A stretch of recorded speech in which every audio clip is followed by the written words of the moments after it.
올 3월 5일 날인가요? 지난 토요일 날 시험 봤던 문제입니다. 제 자료실에 공부방에 가시면은 묵은 공부방이에요. 지금 공부방 말고 묵은 공부방에 가시면은 공지사항에 올려놨어요. 3월 14일 날 올해 시험 봤던 문제지에 대한 답 없는 거하고, 답 없는 건 여러분 인쇄드린 거고요. 답 있는 것도 있어요. 답 있는 걸 보시면은 이렇게 답이 표시가 돼 있으니까 쭉 밑에 답도 있거든요. 이거 참고해서 보시면 되고요. 예. 그러니까 여기다 이제 공부했던 거 올릴 거예요. 예. 그 다음에 오늘 공부한 거니까는 오늘 공부한 거 여기도 올라가고 갈 테고요. 여기도 올라갈 테고, 지난 공부방에도 제가 이렇게 올려놓을 거예요. 예, 여기다 올려놓을 테니까는 이거 참고해서 복습하시면 됩니다. 이번에 이제 새로 나온 문제 쭉, 저도 이거를 오늘 이제 봤어요. 문제를 토요일날 시험 봤는데 이제 공개된지 언제든지 몰라도 오늘 제가 이거 쭉 문제를 분석을 해봤어요. 과연 또 어떤 문제가 좀 특이한 게 나왔나 하고 봤는데 1번 문제는 좀 특이한 거예요. 제가 설명드린 것도 있고 설명 안 드린 것도 있고, 그리고는 조금씩 바뀐 건 있는데요. 조금씩 바뀐 건 있는데 그저 비슷해요. 특히 17번 문제, 16번하고 17번 문제 같은 경우에는 원격 지원에 관한 문제는 안 나온 것 같았어요. 그 다음에 홈 그룹에 관한 것도 그렇게 세밀하게 나오진 않았고요. 15번 문제 같은 경우에는 안정적으로 사용하기 위한 관리 방법이라고 나와 있는데 이거는 뭐 쉬운 거니까 어려운 건 아니고요. 그리고는 뭐 엑셀도 그래요. 대부분 비슷합니다. 한번 하나씩 볼게요. 1번 문제, 오디오 데이터와 연관된 용어에 해당하지 않는 거 됐는데, 그러니까 오디오 말고 뭐가 답이냐 라는 거잖아요. 그러면 오디오 말고 이미지가 있고 비디오가 있잖아요. 답은 인터레이싱이라고 돼 있어요. 그래서 인터레이싱이 뭔가 하고 찾아봤어요. 저도 인터레이싱이 뭔가 찾아봤더니 이렇게 나와요. 잘못 눌렀나요? 요걸 눌렀는데 잘못 눌렀네. 예, 비월 주사 방식이라고 돼 있어요. 비월 주사 방식. 인터레이싱, 뭐 스캐닝, 뭐 이런 식으로 돼 있어요. 도대체 무슨 말이냐? 이렇게 돼 있는 거래. 이렇게 보세요. 우리가 동영상 있잖아요. 동영상에 이렇게 짝수줄, 홀수줄이 이렇게 엉겨가지고 브라인드처럼 이렇게 연결해서 영상이 나오는 건가 봐요. 그래서 오른쪽에 있는 것처럼 이렇게 왼쪽이나 오른쪽이 맑잖아요. 그렇죠? 중간에 보면 이렇게 울렁울렁 거리지 않습니까? 이거 맞춰주는 과정이래요. 예. 그러니까 이런 거는 캠이란 뭐 이론적인 내용은 저희가 모르는데, 하여튼 인터레이싱은 뭐에 관련 거다? 동영상에 관한 거예요. 동영상. 그 다음에 뭐 PCM 같은 경우는 뭔가 봤더니, PCM 같으면 이제 샘플링이라고, 잠깐만요. PCM은 뭐냐면 펄스 부호 변조라 그래서 아날로그 신호를 디지털로 바꾸는 거. 쉽게 말하면 사람의 목소리를 녹음기로 녹음할 거 아닙니까? mp3 녹음기로 녹음을 하게 되면은 그거를 사람의 목소리의 파형을 디지털화 시켜서 저장한다라는 거죠. 그렇죠. 그러니까 아날로그 신호를 디지털로 표현하는 것, 이렇게 생각하시면 돼요. 뭐가? 샘플링. PCM. 펄스 부호 변조래, 우리말로는. 네. 그 다음에 샘플링은 도대체 뭔가 봤더니, 샘플링은 이렇게 나와 있어요. 어떤 값을 추출하는 걸 의미한대요. 뭐라고 해야 되나, 이거를? 여기 음악에서 최초 창작자가 만든 음원을 듣고 임의대로 편곡하여 자신의 노래라 표기하는 것은 샘플링이 아니라 표절이라고 부르고, 그렇죠? 남의 노래를 하는 거는. 그러니까 이제 우리가 이거를 가지고 오디오화 시켜야 되겠죠. 그렇죠? 그걸 샘플링이라고 하는 거죠. 하여튼 이것도 다 용어가 그런 계통인가 봐요. 이제 샘플링 레이트라는 게 샘플링 비율, 샘플링률이라고 하는 그런 게 있어서 제가 한번 찾아봤어요. 샘플링과 같은 연동되는 글자 중에 뭐가 있는가 봤더니 혹시 그런 거 그 mp3 같은 경우에 보면은 왜 안 나올까? 잠깐만요.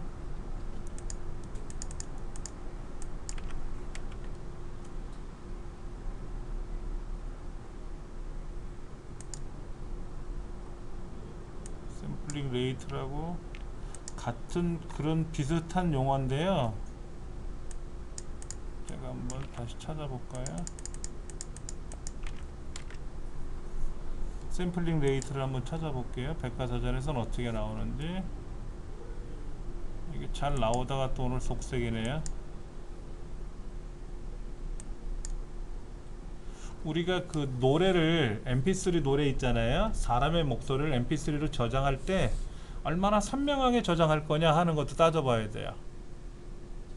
쿵짝쿵짝쿵짝 스테레오로 듣는 거잖아요. 근데 모노로 듣게 되면 어떻게 될까요? 소리가 한쪽으로만 들릴 거 아닙니까? 그러면 어떻다 선명도가 음질이 떨어지겠죠. 그렇죠. 이제 그런 거를 따지는 기능이 있더라고요. 그래서 아주 고화질, 고음질, 영상도 그렇잖아요. 영상도 작은 영상이 큰 영상이 있는 것처럼 고음질로 저장할 수 있다라는 거죠. 그래서 그거를 표현하는 거를 샘플링 레이트라고 하는데, 샘플링하고 비슷한 연관된 용어라서 제가 이것도 한번 보여드리려고 준비를 했는데 안 나타나네요. 하여튼 답은 인터레이싱이라고 봐요. 인터레이싱은 저도 처음 보는 용어였어요.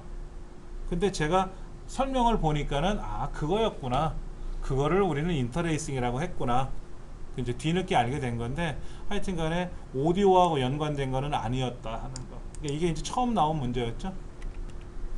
두 번째 문제 같은 경우에는 지하철이나 버스 정류장에서 지역과 관련된 지도나 주변 상가 정보 등을 인터넷으로 연결해주는 입간판 형태 같은 거 있어요.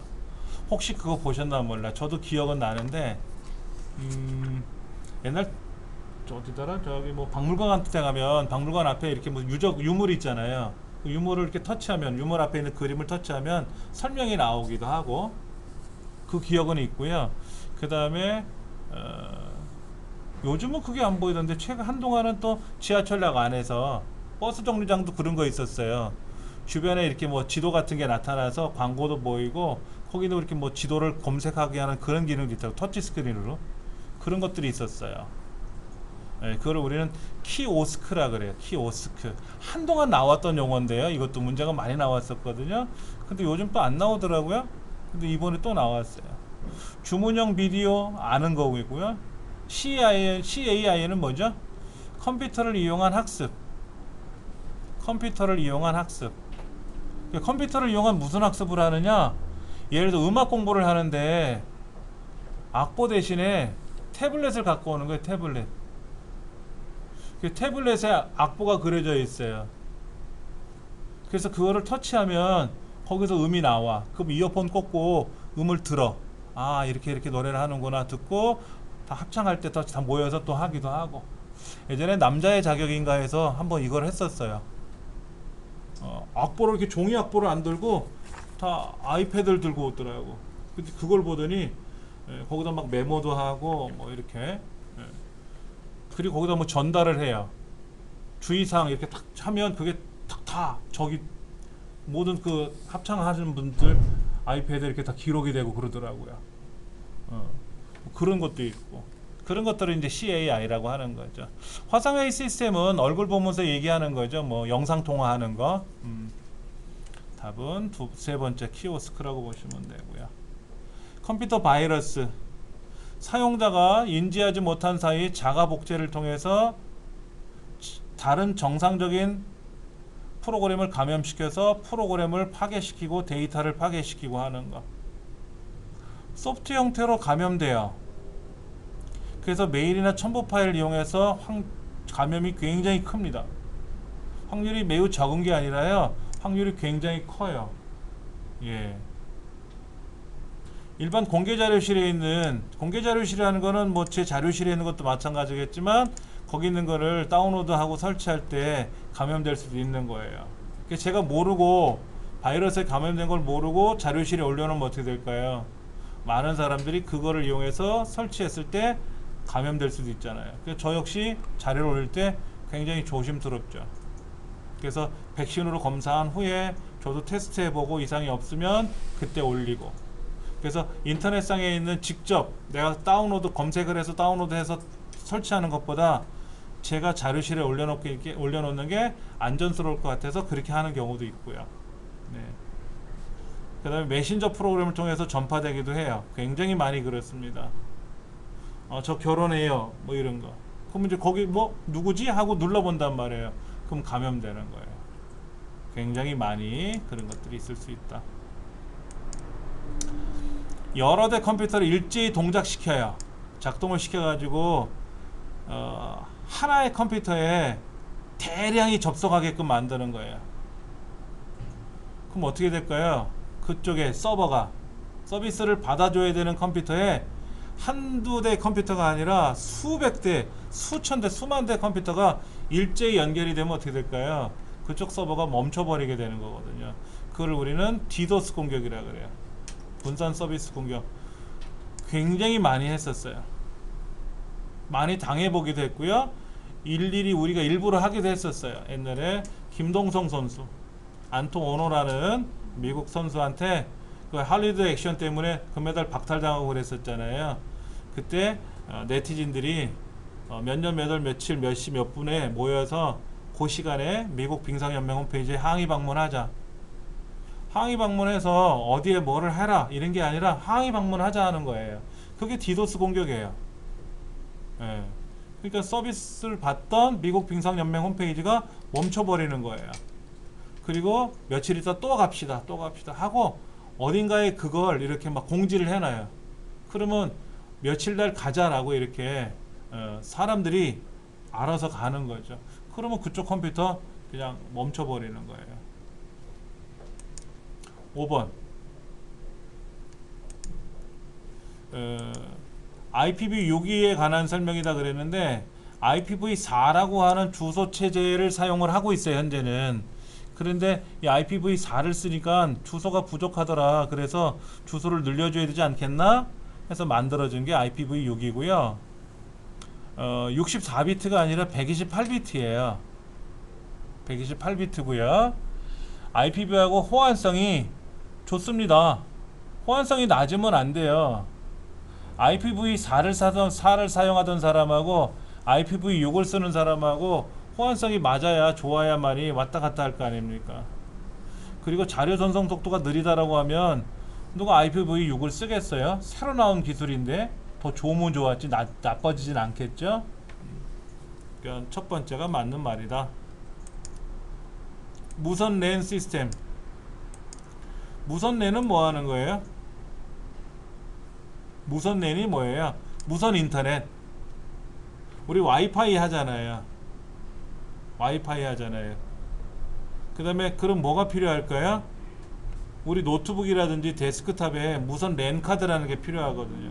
노트북에는 무선 랜 카드가 본체 붙어 있어요. 안에 들어가 있으니까 모르는데 일반 데스크탑은요, 뭐 보여드릴게요.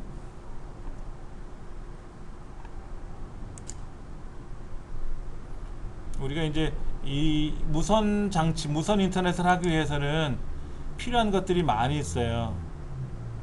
부품 중에 네트워크 쪽으로 한번 볼까요? 네트워크, 멀티미디어 네트워크, 공유기 무선랜 한번 볼게요. 자, 이게 공유기예요. 공유기는 우리 대부분 아는 거예요. 그렇죠? 이 공유기를 통해서 전파를 보내죠. 전파를 받지 않습니까? 그러면 이제 여기에서 인터넷을 서비스를 보내주면은 누군가 서비스를 받기 위해서 수신기가 있어야 되거든요. 수신기. 이건 확장기고요. 확장기고. 집이 멀어서 걸어서 가지 못하니까 어떻게 돼? 차를 타고 가야 되는 것처럼 안방하고 건너방하고 인터넷을 하려고 하니까 신호가 약해지는 거예요. 그러면 거실에다가 중계기를 하나 달아요. 확장기를. 그럼 얘를 통해서 전달이 되는 거예요. 그리고 좀 더 넓게 잘 들어오겠죠. 이런 것도 해주시면 좋고요. 그 다음에 요거는 랜카드라고 되어 있네. 랜카드. 조그만 랜카드도 있어요. 요거는 이제 아주 조그맣죠. 그렇죠? 예, 요거를 꽂아서 하기도 하고 USB 메모리 같이 되어 있는 거를 꽂아서 하기도 하고요. 그래서 요런 USB 메모리처럼 생긴 거를 예, 특히 그 오래된 노트북에는 무선 랜카드가 안 되어 있는 것도 있거든요. 그럼 얘를 꽂아서 하게끔 그런 작업도 하게 되고요. 자, AP는 뭐라고 되어 있나요? AP요. 자, 한번 올라가서 보면은요, 네트워크 장비 쪽에는 AP라고 하는 게 아까 여기 보였는데요. 무선 AP는 도대체 뭔가요? 확장기 이렇게 보이네요. 확장기. 그렇죠? 예. 무선 인터넷을 하려면 무선 장치가 있어야 되겠죠. 무선 장치. 예, 무선 장치를 우리는 AP라고도 해요. 액세스 포인트. 예. 여기 보면 무선 확장기라고도 보이는데, 자, 이런 것이 중간에 하나 거쳐 있으면 어떻게 될까요? 인터넷이 잘 되겠죠. 그렇죠. 그러면 요런 걸 어디다 달아주면 좋을까? 거실에다가 생김새가 이렇게 돼 있어요. 이렇게 꽂으면 어떻게 될까요? 이렇게 벽에다 꽂으면 전기가 작동되잖아요. 그러면 우리 집 와이파이가 얘를 통해서 더 넓어지는 거죠. 이렇게 얘를 하나 달아주면은 인터넷이 안 되던 동네가 되게끔 해주는 거죠. 뭐 버튼을 누르는 방법도 있고요. 예, 여러 가지가 있어요. 예, 여러 가지 이런 장치가 돼 있더라. 무선 랜카드도 된대요. 무선 랜카드로 사용할 수도 있고요. 예, 유선 공유기를 무선으로 연결해 쓸 수 있는 거예요. 유선 공유기는 무선이 안 되거든요. 그러면 걔를 여기다 선을 연결해요. 이렇게 연결하면 얘를 통해서 무선 인터넷 와이파이가 되게끔 하는 거죠. 그러니까 무선 인터넷을 하려면 안테나가 있어야 되잖아요. 안테나가 있어야 되는데, 안테나는 뭐예요? 전파를 보내고 받는 기구고요. 그 전파를 보내고 받기 위한 몸통이 있어야 될 거 아닙니까? 몸통. 그 몸통을 AP라고 부르는 거예요. 예. 그러니까 이 무선 신호를 보내주는 애. 그런데 안테나를 통해서 전파를 보내고 받고 하잖아요. 예. 그러면 이 저쪽에 인터넷을 하기 위한 컴퓨터가 있잖아요. 노트북이나 데스크탑. 거기에는 무선 수신기가 있어야 되겠. 수신기가. 그게 무선 랜카드라는 거죠. 이런 것들이 있어야 되고, 리피터는 뭐 하는 거예요? 내가 인터넷을 해야 되는데 거리가 멀면 어떻게 돼요? 증폭을 시켜서 보내줘야 되거든. 그때는 리피터가 필요하고요. 무선하고는 아니에요. 이건 유선입니다. 유선. 이건 유선. 7번. ISP 업체에서 그랬네. ISP 업체에서. ISP 업체가 뭐예요? 여러분 댁에서 지금 인터넷 하시죠? 어디 인터넷 쓰세요? KT 거? SK텔레콤 거? 쓰실 거 아닙니까? 그렇죠. 뭐 케이블 TV 거를 한다든지 하는 경우 있잖아요. 그걸 ISP라 그래요. 인터넷을 서비스 해주는 업체. 인터넷 서비스 프로바이더라고 써 있는데, 인터넷 서비스 업체. 저희 집은 SK텔레콤. 예. 그러면 거기에서 한 달에 얼마씩 돈을 내고 우리가 쓰는 거지 않습니까? 그런데요, IP 신호가 있어요. IP 주소는 컴퓨터를 인터넷을 하려면 IP 주소가 반드시 있어야 되거든요. 있어야 되는데 얘를 고정 IP로 지정해 주는 경우도 있어요. 고정이라는 건 뭐냐면 지구상에 하나밖에 없는 IP를 나한테 딱 붙여주는 거예요. 그 IP는 나만 쓰는 거야. 근데 그렇게 하니까 문제가 뭐냐면, IP가 예를 들어서 100개가 있어. 100개. 그러면 컴퓨터 100대를 쓰는 거잖아요. 근데 우리 동네에는 지금 인터넷 하는 컴퓨터가 300대가 있어. 300대가 있는데 내가 할당해 줄 수 있는 IP가 100개밖에 없으면 어떻게 돼요? 100개 할당을 해주면 200대는 인터넷 못 하는 거예요. 그래서 어떻게 하냐면 동적 IP를 줘요. 그러면 300대 중에서 300대가 다 매일 종일 인터넷 하는 건 아니잖아요. 그 중에 100대만 인터넷을 하고 200대는 안 할 수도 있잖아요. 그렇게 해야 서비스 하기가 수월한 거거든요. 예. 근데 가정에는 그래요. 가정에는 동적 IP를 씁니다만 회사나 학교나 단체는 동적 IP를 못 써요. 고정을 놓고 써야 되거든요. 근데 그 동적 할당을 해주는 프로토콜이 있대요. 그걸 다이나믹인가 보죠. DHCP라고 하는 걸 쓴대요. DHCP. 예. HTTP는 뭐예요? HTTP는 웹 서비스의 기본 프로토콜이에요. 우리가 흔히 말하는 인터넷 할 때 쓰는 거 있죠. 인터넷. 여기서 보시면 요 앞에 여기 보시면 아실 거예요. 한번 보세요. 앞에 HTTP 하고 붙어요. 이렇게 우리가 인터넷을 하면 앞에 HTTP라고 붙어요. 예, 그거를 우리는 프로토콜이에요. SMTP는 뭐라 그랬어요? 전자우편에서 송신을 담당하는 프로토콜이에요. 전자우편 서비스 하면 제가 뭐라 그랬어요? 전자우편에서는 보내는 기능, 받는 기능이 있다 그랬어요. 보내는 게 SMTP고요. 받는 거는 POP 서비스예요. POP. 팝 프로토콜이고요. POP. 보내는 건 SMTP. 멀티미디어적인 내용이 어쩌고 저쩌고 나온다 그러면 MIME. 그리고 전자우편 하면 나오는 게 뭐예요? 인터넷에 접속해 있지 않아도 인터넷 전자우편은 보내고 받을 수 있는 거죠. 그렇죠. 그래서 내가 로그인하면 오게끔 하는 거죠. 그러니까 내 PC로 직접 오는 게 아니라 어디로 오는 거예요? 내가 전자우편 서비스에 들어가는 서비스 회사에 접속을 하는 거죠. 네이버나 다음이나. 거기 로그인하면 띵동 하고 나한테 온 편지가 있겠죠. TCP/IP라는 것도 있어요. TCP/IP는요, 우리 그 통신에서 인터넷 하는 데서는 굉장히 많이 나온 용어예요. 이거를 우리는 이더넷이라고 부르는데, 이더넷. TCP/IP를 이더넷이라고 부르는데, 이렇게 이해를, TCP/IP를 이용해서 컴퓨터를 연결하는 체계를 이더넷 체계라고 부른대요. 그러니까 이것도 사실은 인터넷의 기본이라고 보시면 돼요. 인터넷의 기본이라고 보시면 돼요. 그러니까는 하여튼 간에 답은 DHCP다. 근데 이것도 이번에 처음 보인 것 같아요. 이 문제도 조금 쉬운 문제는 아니에요. 자, 운영체제 이거는 저번에도 나왔었는데요. 운영체제, 우리가 그 프로그램 그러면 프로그램은 뭐로 나눈다 그랬죠? 시스템 소프트웨어, 그 다음에 응용 소프트웨어. 시스템 소프트웨어를 다른 말로 뭐라고 그런다? 운영체제라고 부른다 그랬어요. 운영체제. 우리가 흔히 말하는 도스, 윈도우,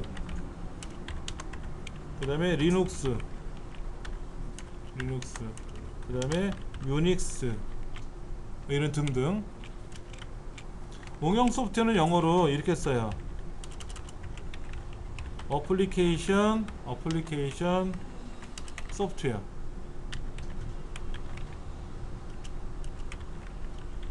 어플리케이션 소프트웨어라고 불러요. 어플리케이션 소프트웨어라는 말은 대표적으로 뭐가 있냐면 뭐 한글, 그 다음에 뭐 엑셀, 파워포인트 뭐 이런 거, 포토샵, 뭐 곰플레이어 이런 거 있잖아요. 이런 거를 우리는 응용 소프트웨어라고 부르는 거죠. 그런데 문제는 뭐냐면 운영체제는 또 어떻게 나누냐 하는 거예요. 운영체제는 그러니까 이 운영체제는 또 어떻게 나누냐면 제어 프로그램 그리고 처리 프로그램으로 나누더라. 우리 요약집에 있어요. 우리 요약집에 있는데 이때 데이터 관리 프로그램, 작업 관리 프로그램, 감시 프로그램 이런 말이 나온다 그랬어요. 이 안에는 뭐가 있냐면 제어 프로그램, 작업 관리 프로그램, 그 다음에 데이터 관리 프로그램, 그 다음에 슈퍼바이저. 처리 프로그램에는 서비스 프로그램, 그 다음에 언어 번역 프로그램, 사용자 프로그램. 사용자 프로그램이라는 거는 사용자가 직접 작성해서 만들어서 돌리는 프로그램들. 서비스 프로그램 뭐예요? 메모장 같은 거. 메모장 같은 거 이런 거는 글 쓰는 거잖아요. 그렇죠? 예. 이런 것들을 서비스 프로그램이라고 하고, 하여튼 내가 뭔가를 만들었단 말이에요. 내가 만들어 쓰는 거는 사용자 프로그램이라고 그래요. 그리고 프로그램을 새로 개발하기 위해서 사용하는 것들은 언어 번역 프로그램이라고 부르는 거죠.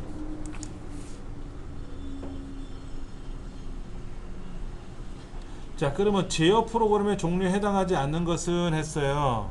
그럼 뭐가 되는 거예요? 언어 번역 프로그램이 되겠죠. 언어 번역 프로그램이 되는 거예요. 그러니까 이것도 어떻게 보면요, 굉장히 포괄적인 내용입니다. 쉬운 거는 아니에요. 쉬운 거는 아니에요. 근데 우리가 이제 프로그램 그러면 시스템 소프트웨어, 응용 소프트웨어라고 나누고, 이 시스템 소프트웨어를 다른 말로 운영 체제라고 부르고, 응용 프로그램은 종류가 또 많죠. 문서 작성하는 프로그램이냐, 그래픽 편집 프로그램이냐. 그렇죠. 응용 프로그램도 종류로 나눠보면 되게 많아요. 어떤 재생 프로그램이냐, 멀티미디어에 관련된 프로그램이냐, 아니면 문서 작성에 관련된 프로그램이냐, 엑셀, 파워포인트, 한글 이런 거냐, 아니면 포토샵, 일러스트레이터 같은 그래픽 프로그램이냐, 이런 것들. 그렇게도 분류할 수도 있고요. 세밀하게 또 따지면, 하여튼 운영체제는 제어와 처리로 나누고, 제어에는 작업을 관리해주고, 작업 관리는 다른 말로 잡 관리라 그러죠. 잡 관리, 그 다음에 데이터를 관리. 슈퍼바이저는 뭐냐면 복사, 붙여넣기 이런 거 있죠. 어떤 걸 블럭 잡아서 우리가 복사, 그 다음에 저쪽에 가서 컨트롤 V 하면 붙여넣기 하면 글로 들어가지 않습니까? 그런 거에 관련된 거. 예. 그러면 실제로 우리가 뭐를 해야 돼요? 폴더 만들기, 또 폴더를 선택해서 복사하고 붙여넣기 하면 데이터가 이쪽으로 이동을 하고 만들어지잖아요. 그런 것들은 또 데이터 관리라고 보셔도 되겠고요. 이런 거는 우리가 걱정할 필요는 없어요. 어차피 윈도우를 개발하는 업체에서 알아서 다 만들어 줄 텐데, 얘를 뜯어놓고 봤을 때 좀 복잡하더라 하는 거죠. 다음 문제 9번.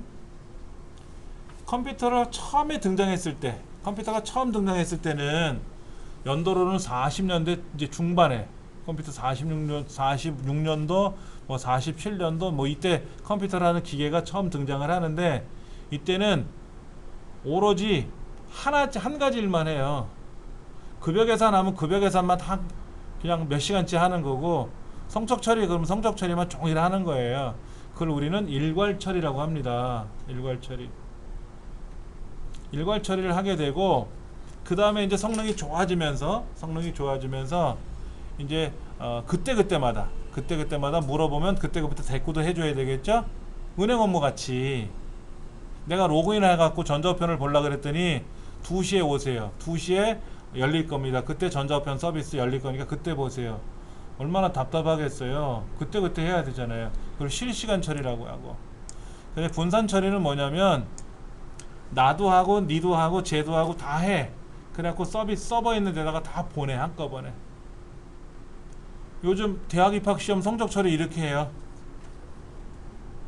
저 대학 입학 시험 볼 때는 전국에서 시험을 보잖아요. 그럼 OMR 답안지를 다 체크하지 않습니까? 그럼 체크하면은 그거를 다 모아요. 빠짐없이 다 모아가지고 서울로 다 보내요. 서울교육청으로.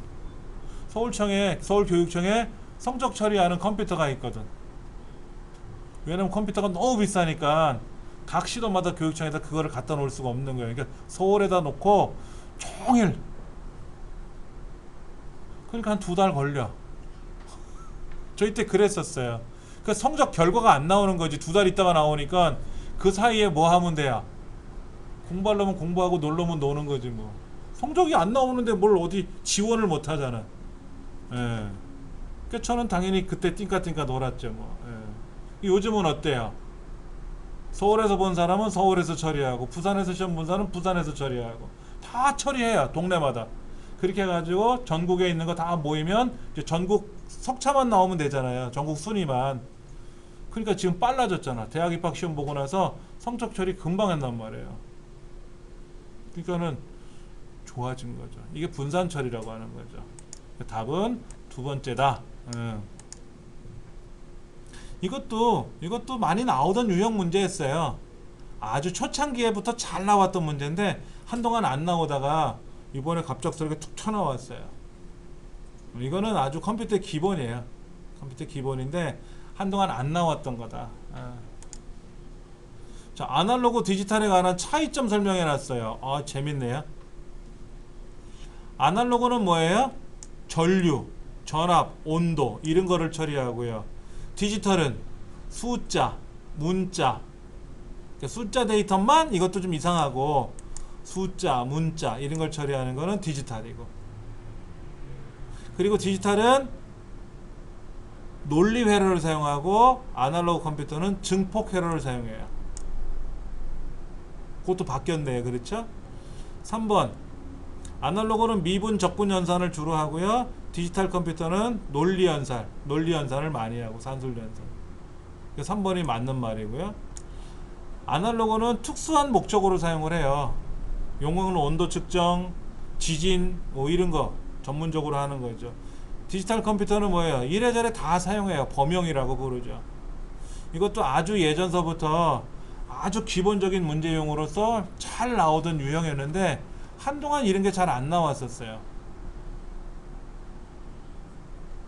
최근에 나왔던 문제 중에는 별로 이렇게 많이 나오진 않았어요. 근데 과거에는 뭐 반드시 나왔던 문제 중에 하나였습니다.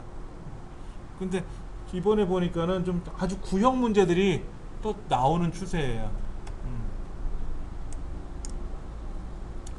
소형화, 경량화 비롯해 음성과 동작인식 설명하고 있어요. 뭔지를 몸에 착용하는 컴퓨터를 설명하고 있는 거예요. 지금 이걸 우리는 웨어러블이라고 하죠. 웨어러블 컴퓨터. 대표적인 게 뭐가 있어요? 손목시계 있잖아요. 손목시계.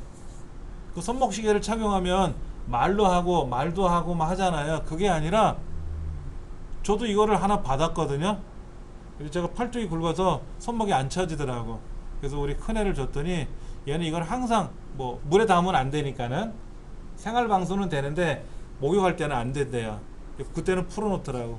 그리고 자요. 잘 때도 이거 키고 자요. 그러면 뒤척이잖아. 이렇게 뒤척일 때 하루에 몇 번이나 뒤척이냐, 잘 때. 그거 예전에 나왔었어요. 그 1박 2일인가 코너 혹시 보셨나 몰라. 그 숙면을 가장 잘하는 사람은 아침 미션, 이제 기상 미션을 그거로 했어요. 그래서 저게 뭔 소린가 했더니 손목에다 하나 채워놓더라고. 그리고 자게 해요. 근데 김종민 씨는 자서 일어날 때까지 한 번도 뒤척이지 않고 자더라고요. 그 사람은 숙면을 취했을 거야. 근데 어떤 사람은 막 들썩날썩 막 이래. 그러면 잠을 제때 못 자는 거죠. 제대로 못 잔다는 거죠. 그런 것도 해요. 웨어러블 컴퓨터. 컴퓨터라고 해서 모니터, 키보드 막 이런 거 있는 건 아닐 수 있으니까는. 몸통만. 그래서 이제 팔뚝에다 차고 막 뜀박질을 하지 않습니까? 그러면 이 사람이 뜀박질을 몇 번 했는지, 걸음을 몇 걸음 걸었는지 이런 것도 체크할 수 있고, 옛날에 만보기 같은 거, 그런 거. 그리고 그런 것도 있어요. 옷에다가 등에다 이렇게 센서를 붙여가지고요, 옷을 입어요. 그러면 그 사람의 체온을 측정을 해가지고 이 사람이 체온이 어떻게 되는지 그거를 해가지고 뭐 분석하는 것도 있고 많아요. 의외로 굉장히 많아요. 웨어러블 컴퓨터가. 가장 대표적인 게 손목시계로 요즘 나오는 거 있잖아요. 워치, 스마트워치하고 나오는 거 30 몇만 원짜리. 그것뿐만 아니라 뭐 2만 원, 3만 원짜리도 많아요.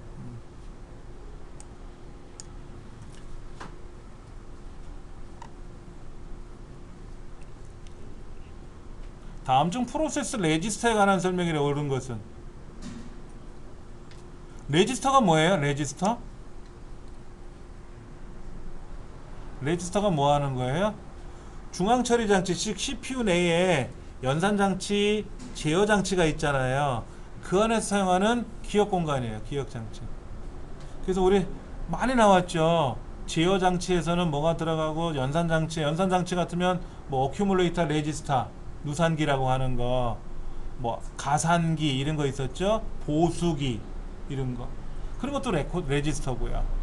근데 프로그램 카운터, 명령 디코더, 명령어 레지스터, 그 다음에 명령 해독기 이런 거는 제어 장치에 속하는 거고 그거를 레지스터라고 부르는 거예요. 그러니까 하드 디스크의 부트 레코드에 위치하는 거는 부팅 파일이겠지.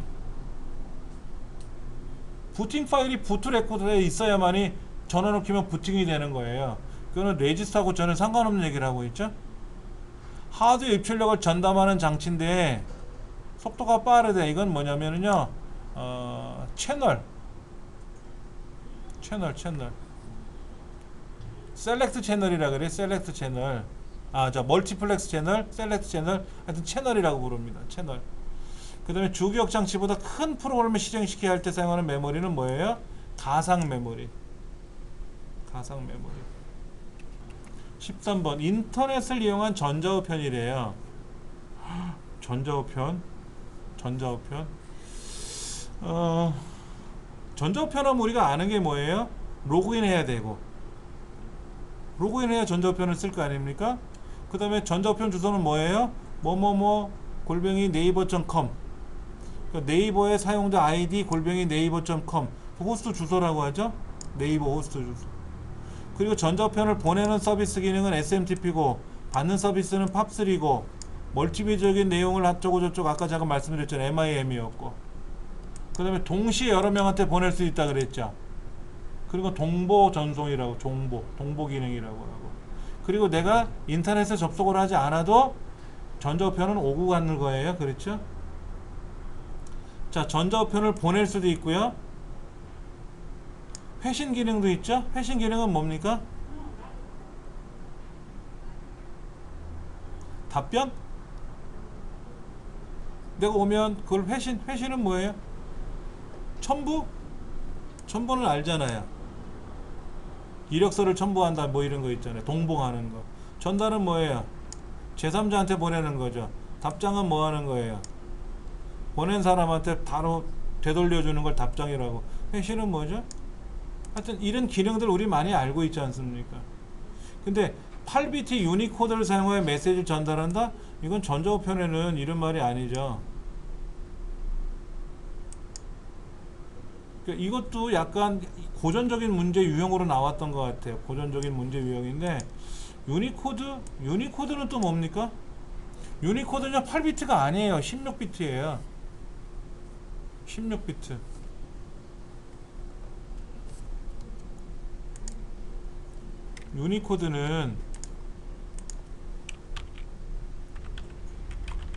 유니코드 2000년에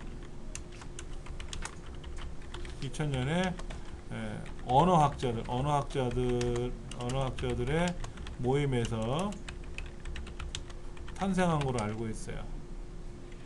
전 세계 모든 알파벳. 우리나라로 말하면 자음 모음이겠죠?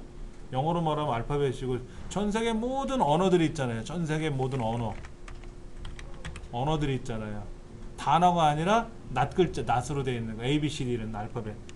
이런 알파벳 언어를 표현 가능하도록 만들자 하는 거예요. 쉽게 말하면 한글 윈도우에서 영문으로 작성하는 거 말고 가능하죠? 한글 윈도우에서는 영문 작성, 우리말 작성 가능하죠. 그러나 일본어, 중국어 이건 어떻게 돼요? 입력인 작성이 가능합니까? 불가해요. 그리고 우리말 윈도우에서 인터넷에서 백악관 홈페이지는 보여줍니다. 보이지만 예를 들어서 야후 재팬 있죠? 야후가 아니라 야후 일본 거죠. 일본 야후 재팬 홈페이지는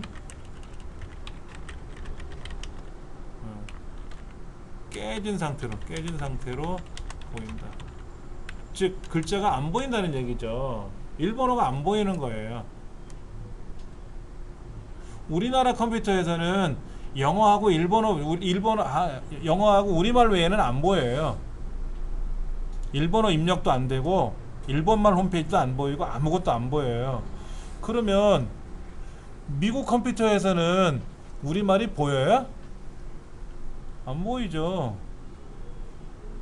우리말을 입력을 못한다 하더라도 우리말 홈페이지는 보여야 될 거 아니야.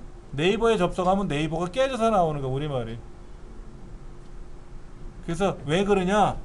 각 나라마다 언어를 만들어서 각 나라마다 똑같은 걸 쓰는 게 아니라 서로 자기네 언어로 된 윈도우를 쓰는 거잖아요. 그러지 말자. 하나의 언어 체계를 만들자. 즉 전 세계 모든 언어들이 다 표현 가능하도록 만들자. 보이도록 하자 하는 거죠. 그래서 일본 컴퓨터에 일본어 윈도우를 사용하는 컴퓨터에는 중국어도 보이고 우리말도 보이고 읽을 줄 모르면 할 수 없지만 보이도록 하고 티벳 말도 보이고 저기 동남아시아 말도 보이고 필리핀 말도 보이고 유럽에 있는 독일어도 보이고 다 보이게끔 하자 하는 거죠. 그래서 얘를 16비트로 처리하자. 보던 언어들이 8비트로 처리했거든요. 8비트로 처리했는데 8비트 갖고는 안 된다. 16비트로 처리하자. 그 얘기예요. 그게 유니코드입니다. 그래서 1998년에 나왔던 윈도우 98은 유니코드가 아닙니다. 그러나 2001년에 만들어진 윈도우 XP는 유니코드로 되어 있어요. 당연히 우리가 쓰는 윈도우 7도 유니코드예요. 그래서 우리가 야후재팬이라든지 뭐 중국어 사이트 어디 가더라도 다 보여요. 다 보여. 이상 없이 보이더라. 자, 이건 저번에도 나왔던 문제 똑같은 게 나왔네요. 예. 25기가 이상을 저장할 수 있대요. 25기가 이상. 그게 바로 뭐다? 블루레이 디스크예요. 블루레이 디스크. 파란 파장을 갖고 있다 그러는 거예요.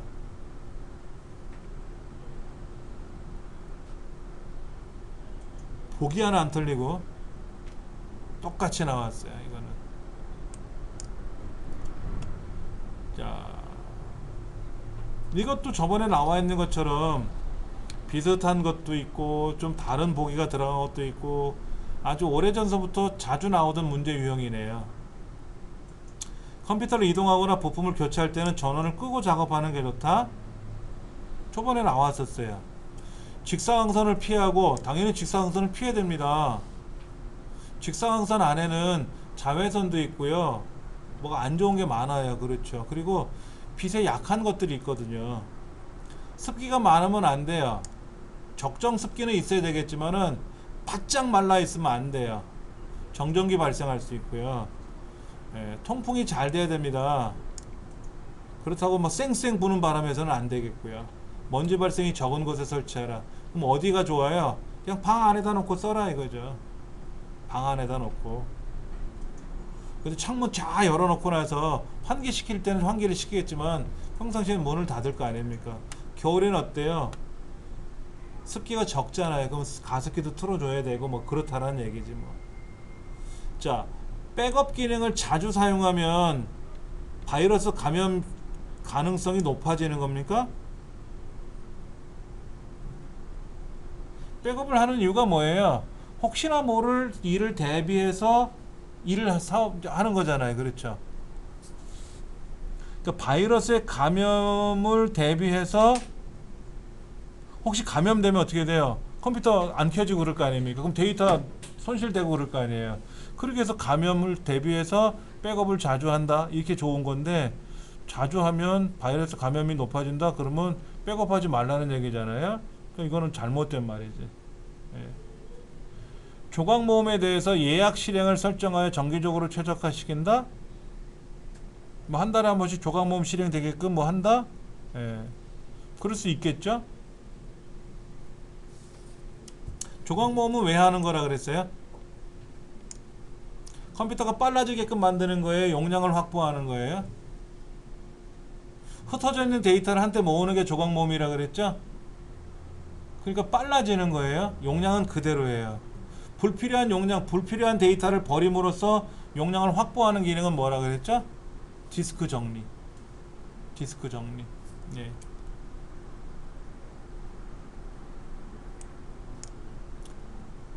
자, 홈그룹이라는 게 있어. 홈그룹. 자, 여기 홈그룹이 있나 볼게요.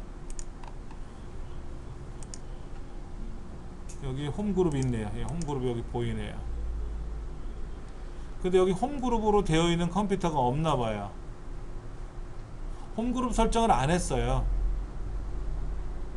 자, 여기 홈그룹 암호가 이렇게 되어 있어요. 이정민이라고 사용하는 이 강사 컴퓨터가 사용하는 컴퓨터는 홈그룹 네트워크를 연결해 쓸 수 있는데 암호가 걸려 있어요. 이렇게. 그러면 여러분 댁에 컴퓨터가 여러 대 있잖아요. 그럼 그 중에 어떤 컴퓨터에 홈그룹 암호가 설정되어 있는 게 있을 거예요. 홈그룹 암호가 설정되어 있지 않으면 그냥 홈그룹 암호를 만들면 돼요. 홈그룹 암호 설정 그러면 만들어져요.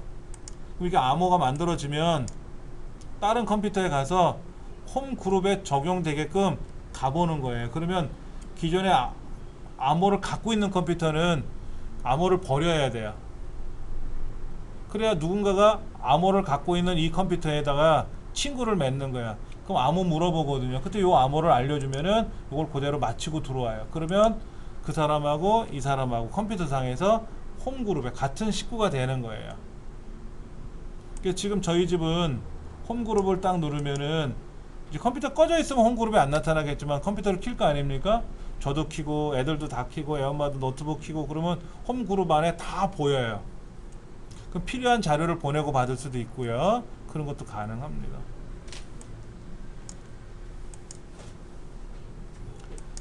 자, 공유 설정하는 게 있어요. 프린터를 설정할 때 아빠가 사가지고 아빠가 컴퓨터 프린터를 사서 아빠 컴퓨터에다 프린터를 연결했어요. 그러면 건너방에 다른 방에 있는 노트북이라든지 여기 있는 다른 컴퓨터상에서 홈그룹을 이용하든지 네트워크를 이용해서 프린터를 공유한 거를 설정을 해줘야 그 프린터를 사용할 거 아닙니까? 그렇죠. 그걸 끄면 어떻게 돼요? 아빠가 쓰는 프린터를 다른 가족들이 못 쓰게 프린터 공유를 꺼버리면 어떻게 돼요? 나만 쓰는 거예요. 나만. 딴 사람들은 못 써요. 공유를 꺼놨으니까는. 홈그룹에서 나가는 건 아니에요. 같은 홈그룹인데 이건 내 거야, 나만 쓸 거야 라고 하는 거지, 그게 무슨 뭐 너는 우리 집에서 나가 이거는 아니라는 거예요. 이게. 이런 문제도 세밀하게 나오진 않았었어요. 시험 범위에 속해 있었는데 홈그룹이 좀 어려워요. 말은 쉬운데 여러분들은 지금 실습 가능하세요? 저랑 여러분하고 홈그룹이 달라요. 그래서 안 되는 겁니다. 이렇게 여기 보면 네트워크가 있잖아요. 잠깐만요. 이걸 닫아버리고 제어판에 가서요. 제어판에 가서 네트워크 있단 말이에요. 네트워크 홈그룹이 있고 네트워크 및 공유센터라고 있는데 여기 보면 홈 네트워크라고 돼 있어야 돼요. 이거를 홈 네트워크 말고 회사 네트워크로 했으면 홈그룹이 안 돼요. 홈 네트워크 홈그룹이니까. 직장에서는 보통 회사 네트워크로 돼 있어요. 달라지는 거죠. 하여튼 간에 이 홈그룹을 설정을 할 수가 있단 말이에요. 홈그룹을. 여기 홈그룹을 설정하는데 홈그룹에서 나가기 그러면 어떻게 돼요? 난 독립적으로 나가겠다라는 거죠. 나가랬더니 나가서 다른 사람끼리 다른 컴퓨터하고 홈그룹을 만들어도 돼요. 여기는 예를 들어서 뭐 놀이터 그룹 해갖고 놀이터 동네끼리 모여서 따로 놀 수 있고 저쪽에는 뭐 따로 이렇게 할 수도 있고. 근데 같은 홈그룹에서 있어야 편하겠죠. 그렇죠? 네, 그런 거. 복잡해요. 원격 지원은 뭡니까? 서울에 있는 친구하고 부산에 있는 친구하고 얘기를 하는 거예요. 메신저를 주고받다가 갑자기 컴퓨터가 잘 안 돼. 그러니까 전화를 걸어서 그러죠. 야, 부산 친구야, 너 컴퓨터 잘하지? 제법 해. 그러면 내 컴퓨터 원격으로 좀 봐줄래? 원격으로 봐줄래? 하는 거죠. 그래, 알았어. 봐줄게. 그러면 도움을 받으려는 컴퓨터 입장에서 도움을 받으려는 사람, 받으려는 컴퓨터가 도움을 요청을 해요. 그럼 누구한테 요청을 해야 될까요? 도움을 주기를 원하는 사람한테 요청을 해야 되겠죠. 도움을 요청을 받을 사람이 도움을 주기 위해서 대기하는 사람한테 요청서를 보내요. 요청서를 보내요. 그걸 어떻게 보내냐면 전자우편으로 보낼 수도 있고, 뭐 가까운 동네에 있으면 버스 타고 파일로 저장해가지고 USB로 저장해서 뭐 택배로 보내도 되고, 버스 타고 가서 갖다 줘도 되고, 옆방에 있다면 옆방에다 갖다 줘도 되고 그래요. 하여튼 요청서를 보내요. 그럼 요청서를 받아보고 요청서를 더블 클릭을 하면은 요청을 한 사람 컴퓨터가 나타나요. 그러면 이제 요청을 이제 승인을 해줘야죠. 요청을 도움을 주려고 오는 컴퓨터가 접속을 했다라고 요청을 기다리는 사람이 컴퓨터에 떠요. 네가 요청을 누구한테 했구나. 근데 걔가 들어왔네. 승인해 줄래? 라고. 승인을 안 해주면 못 들어오죠. 요청서 있다고 막 들어온 건 아니거든. 상대편이 요청을 정지시켜 놓으면 또 못 들어오지만 요청을 걸어 놓으면 들어올 수 있어요. 그래서 승인을 해주면 이제 저쪽 컴퓨터가 도움을 주는 컴퓨터가 도움을 받기를 원하는 컴퓨터 안에 들어와서 그 사람 화면을 볼 수가 있어요. 그래서 막 작업을 해요. 제어판에 가서 뭐도 좀 보고, 환경 설정도 좀 보고, 이상이 있는지 없는지 보고, 그랬더니 바이러스 걸린 게 확인됐어. 원격으로 바이러스를 치료했단 말이에요. 그래서 전화를 걸죠. 나 다 했으니까 나 이제 나갈게. 그래서 본인이 나가도 되고, 요청을 원하는 사람, 요청 신청한 사람이 빼내도 되고, 너 이제 그만 나가 해도 되는 거고, 그런 거예요. 자, 문제가 뭔가 보세요. 다른 사용자에게 도움을 주기 위해서는 아니라 도움을 받기 위해서는 해야 돼요. 도움을 주는 사람은 권한이 없어요. 자원봉사자잖아. 그러니까 도움을 받기 위해서는 먼저 원격 지원을 시작하고, 도움을 주려고 하는 사용자가, 도움을 주기를 원하는 사람이 들어오기를 기다려야 돼. 거꾸로 해놨어 지금 설명을. 그렇잖아요. 도움을 받기를 원하는 사람이 원격 지원을 시작하고 나서 하는 거예요. 그게 여기 제어판에 있나 한번 찾아볼게요.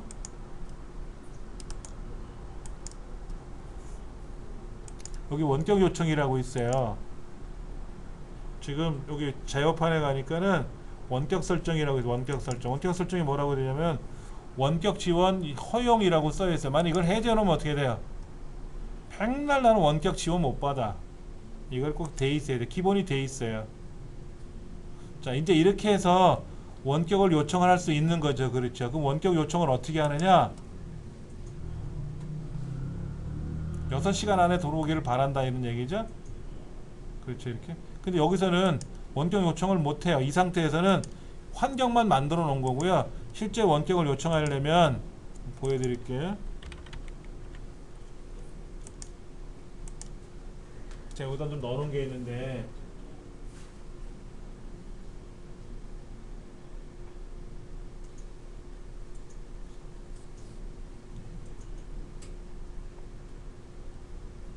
어디 갔대? 원격 여기 있네요. 그렇죠? 윈도우즈 원격 지원이란 윈도우 7에서 원격 지원 기능 사용 방법이라고 돼 있잖아요. 그렇죠? 네트워크 공유 설정 이런 거 있단 말이에요. 그럼 원격 지원 기능 사용 방법이라고 돼 있는데, 여기 설명이 이렇게 나와요. 윈도우즈 원격 지원을 검색해 본대요. 시작 버튼 누르면 명령어가 있단 말이에요. 그럼 여기다가 원격 지원이라는 걸 신청을 해, 검색을 해보면 원격 지원이라는 프로그램이 있어요. 얘를 실행을 해서 도움을 요청을 하는 거예요. 나 좀 도와주세요 라고. 그리고 그 요청서를 저장을 해요. 요청서를 저장을 해서 요청서를 갖고 있을 거 아닙니까? 그거를 이제 도움을 주려는 사람들한테 보내줘야지. 내가 이러이러한 문제가 있는데 나 좀 도와주세요 라고 요청서를 만들어서 그거를 이제 아는 사람한테 전자우편으로 보내든 뭐로 보내든 보내줘야 돼요. 그래서 이 요청서를 아무도 알려주면 되겠죠? 안무는 나중에 알려줘도 돼요. 전화상으로 알려줘도 되고 상관은 없어요. 예. 그래서 이제 상대편이 이제 요청이 들어오려고 하면 지역권 요청을 해가지고 오케이 들어와서 이제 상대편이 네가 요청한 거 도와주려고 하는데 허용해 줄래 말래? 허용하겠다라고 하면 그때 비로소 상대편이 내 거를 도와줄 수 있다라는 얘기예요. 그런 설명을 여기다 넣어놓은 거니까는요. 한번 보세요. 쉽지가 않아요.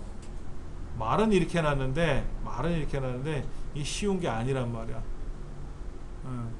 그러니까는 이걸 만약에 생각해 보세요. 여러분 중에 만약에 컴퓨터가 문제가 생겨서 저한테 요청을 하려면 어떻게 돼요? 선생님 제 컴퓨터 원격으로 좀 고쳐주실래요? 라고 하면 제가 뭐라고 해야 됩니까? 아까 설명서 보신 거 있잖아요. 그 설명서 보신 거대로 여기 원격 지원 사용 방법 요대로 가서 해야 된단 말이에요. 근데 그분이 하는 말이 선생님 저 인터넷도 안 돼요. 인터넷이 안 되면 원격으로 못 하잖아. 그 인터넷 된다는 전제하에 이제 또 얘기가 오고 가겠죠? 그럼 이제 이렇게 하세요, 이렇게 해서 이렇게 해서 저한테 전자편을 보내서 저 전자편 하는 거 몰라요. 그러면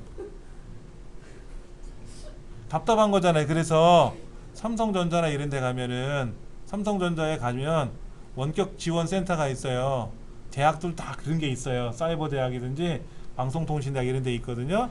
인터넷으로 공부를 해야 되니까는 그럼 거기에 원격 요청을 하는 데가 있어요. 그러면 전화를 걸어서 원격 요청을 하거나 그러면은 예, 요청 센터로 오셔가지고 클릭하세요. 그러면 거기 무슨 원격 상담자가 아무 개가 있을 겁니다. 눌러주세요. 그래요. 그럼 전화 통화하면서 싹 원격으로 돌아오는 거예요. 인터넷상에서. 이제 그런 시스템을 만들어 놓으면 괜찮은데 제가 여기도 홈페이지에다가 그런 원격 프로그램을 여기다 세팅하고 할 일은 없잖아요. 솔직히. 저는 그런 건 안 하는 거죠. 되게 힘들어요. 원격 하는 거는. 우리도 수업을 했어요. 정비반에서 이걸 다 수업을 해보고 원격으로 다 해보고 저도 요청해보고 상대편이 저한테 요청도 해보고 제가 교육생한테 요청을 하면 교육생이 제 거를 이제 막 요청을 한 거를 받아들여서 막 보는 것도 해보고 실습을 해봤는데 한 번 해보잖아. 한 번 해보고 한 번 하니까는 그때는 알겠는데 돌아서면 또 까먹는다 그러죠. 다 그래요. 하여튼 첫 번째가 틀린 말이에요. 그렇죠? 예, 말이 서로 바뀌었어요. 제어판에서 시각장애가 있는 사용자가 컴퓨터를 사용하려면 어떻게 될까요? 일단 접근성 센터에 와서 뭔가를 사용을 해봐야 돼요. 저시력자인지 그래서 왕돋보기를 쓰고 봐야 된다든지 이런 거. 근데 지금까지는 눈앞에 왕돋보기를 쓰고 했는데 불편하거든. 근데 접근성 센터에 가면 돋보기 기능이 있잖아요. 그걸 이용하니까는 굳이 손에 돋보기를 안 들고도 볼 수 있지 않습니까? 뭐 그런 거. 자, 19번 표준 사용자 계정. 계정은 세 가지가 있어요.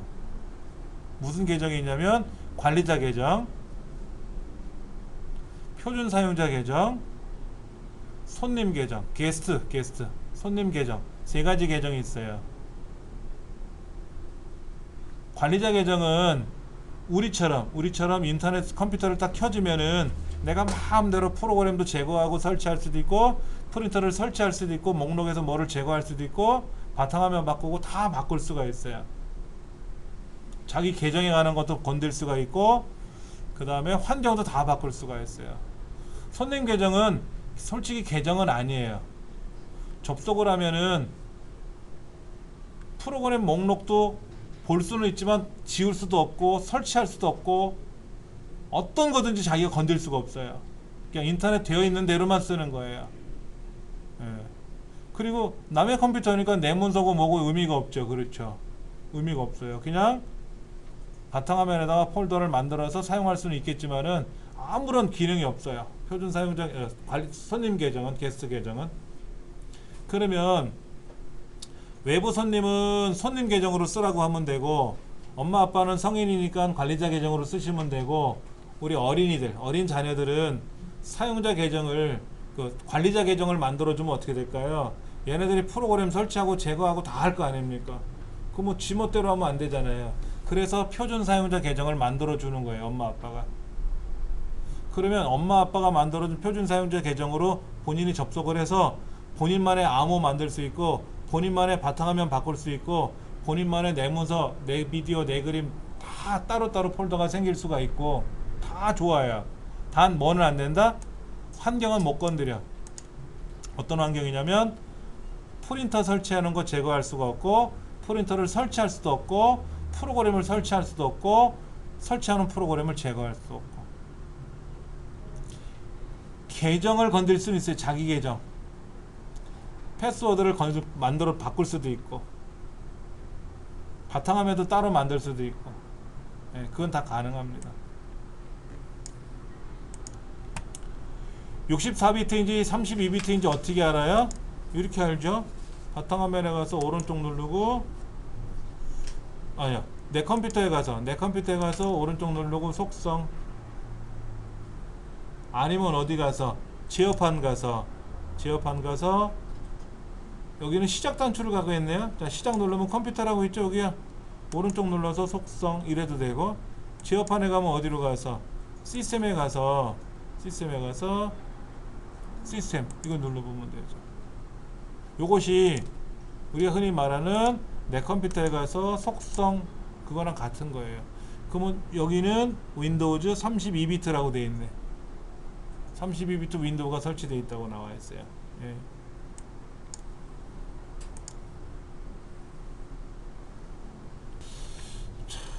엑셀 문제인데요. 유효성 검사에 관한 내용이에요. 유효성 검사는 뭐 하는 거예요?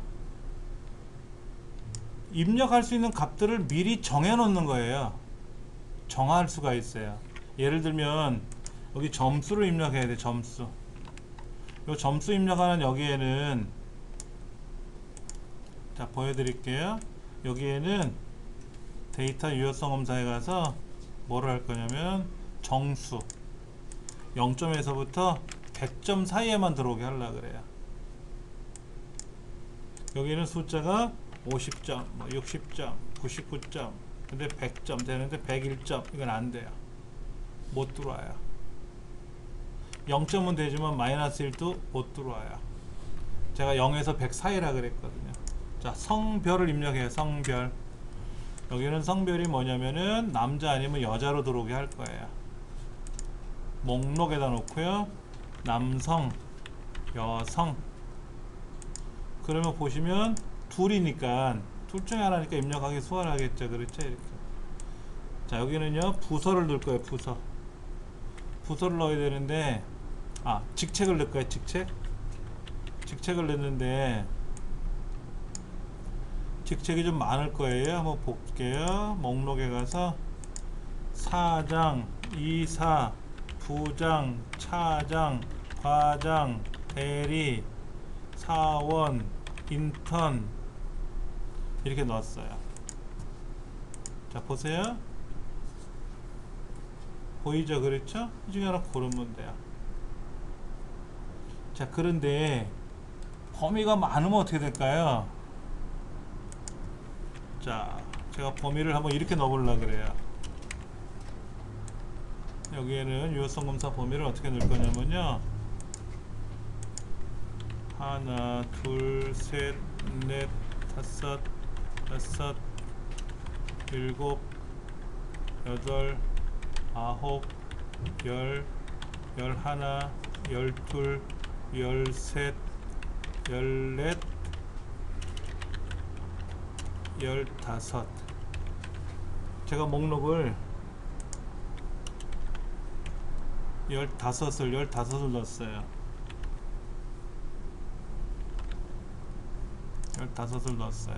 자 그러면 15이 다 나와요? 안 나와요? 지금 몇 개만 나와요? 8개만 나오죠? 이 15을 다 나오게 하고 싶은데 그러면 좋겠죠. 여러 개 중에 딱 고르면 되는데 움직여야 되잖아요. 그런데 이게 움직이는 기능이 있나 한번 볼게요. 여기에 목록의 너비를 기본이 8개까지만 나오는데 한 20개까지 나오게 하라는 기능이 있어요? 없어요? 없어요. 아까는 직책 성별은 남자 여자 둘밖에 없었으니까 그렇고 직책은 하나 둘 셋 넷 8개였어요. 8개까지 딱 나왔는데 8까지 넘어가는 건 어떻게 된다? 밑으로 스크롤을 이용해서 넘겨야 된단 말이에요. 우리 문제 뭐라고 되냐면 목록으로 값을 제한하는 경우에 드롭박스, 아까 그 드롭박스라 그래요. 그 목록의 너비든 높이든 뭐 폭이든 이거 너비를 지정할 수 있냐 이거지. 없죠. 그렇죠. 이거는 없어요.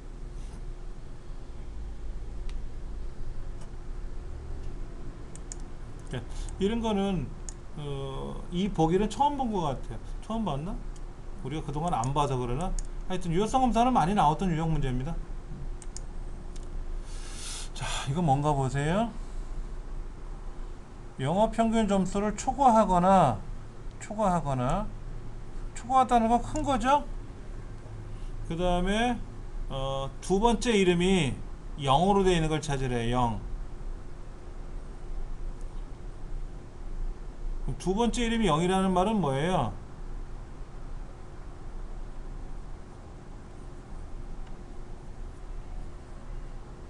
는 물음표 0 별표 맞아요. 첫 글자는 뭔지는 모르지만 두 번째 글자는 0이에요. 나머지 글자는 뭐 0이 나오든 박이 나오든 뭐가 나오든 상관없다. 첫 글자는 모르겠지만 두 번째 글자는 0이라는 뜻이에요. 는 맞아요. 그렇죠. 이건 뭡니까? 이거는 뭐예요? 처음 글자는 아무거나 와도 좋다. 0이 중간에, 그럼 이건 뭔 얘기야? 0으로 시작해도 된다는 얘기고 0이 포함돼도 된다는 얘기 같은데요. 하여튼 마지막 글자는 0이 들어오면 0이 들어올지는 모르겠지만 하여튼 간에 뭔 글자는 모르지만 처음 글자는 아무거나 와도 좋다. 0으로 시작해도 되고 0으로 시작하면 뭐가 되는 거예요? 0 이것도 이상한데? 답은 이게 맞는 것 같은데? 요거 맞는 말 같아요. 자, 그 다음 평균을 넘는다 그랬죠? 평균보다 크다 가잖아. 초과니까 평균보다 크다라고 하는 것을 써야 되는데 이때 뒤에 두 번째부터 뒤에 아홉 번째까지를 달러가 들어가야 되겠죠? 그 답은 얘를 볼 수밖에 없지 않느냐 이거죠. 이건 처음 나온 문제 같아요. 실제로 우리가 실기시험에서도 이렇게 물어보는 문제는 없었어요. 고급 필터를 걸던 뭐를 하든 간에 이렇게까지 내본 적은 없었는데 조금은 까탈스러운 문제 유형이었네요. 이건 뭔가요? 텍스트 나누기죠? 텍스트 나누기인데 이거는 제가 한번 설명드렸을 거예요. 이렇게 여기 홍이 있고 여기 일지매가 있고 한데 얘를 홍 따로 홍 따로 길동 따로 이렇게 따로따로 쪼개고 싶다. 이렇게 블럭 잡아서 텍스트 나누기 들어가서 구분기호로 분리된 건 아니잖아요. 그때 너비가 어떻게 성자 앞에 한 글자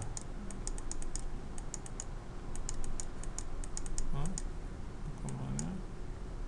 왜 안 되지?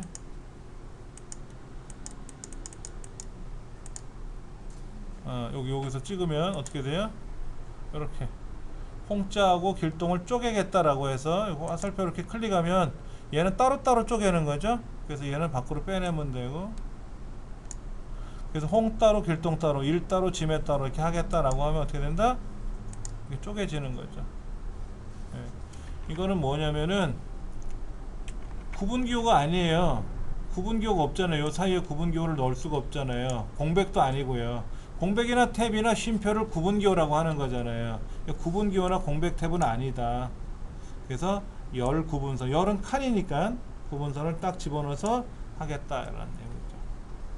이것도 몇 번 나왔던 문제입니다. 다양한 상황과 변수에 따른 여러가지 결과 값의 변화를 가상의 상황을 통해서 예측하여 분석할 수 있는 도구는 뭐냐? 시나리오 관리자다. 하는 거 많이 나왔던 유형 문제고요. 데이터 입력. 셀 안에서 여러 줄을 입력할 때는 우리 어떻게 했었어요? 셀 안에다 놓고 자 이렇게 홍 Alt 엔터 치면 줄이 바뀌죠.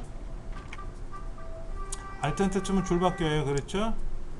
자, 한행을 블록 설정한 상태에서 엔터를 치면 어떻게 돼요? 블록 데이터 셀이 오른쪽 방향으로 순차적으로 선택되어 행 단위로 데이터를 입력할 수 있다. 뭔 얘기냐면 이거예요. 이렇게 블록을 잡고 행 단위로 여기다가 엔터 옆으로 가잖아요.